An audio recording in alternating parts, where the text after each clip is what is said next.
బతుకంటే బొమ్మల ఆట అని తెలుసు, కథ అని తెలుసు, కథ అని తెలుసు, కథలన్నీ కంచికే చేరునని తెలుసు.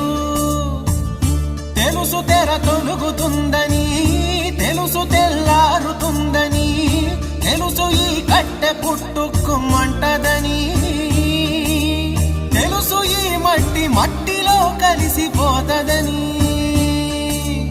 ఇన్ని తెలిసి ఇరకాటంలో పడిపోతావు ఎందుకని? మాయ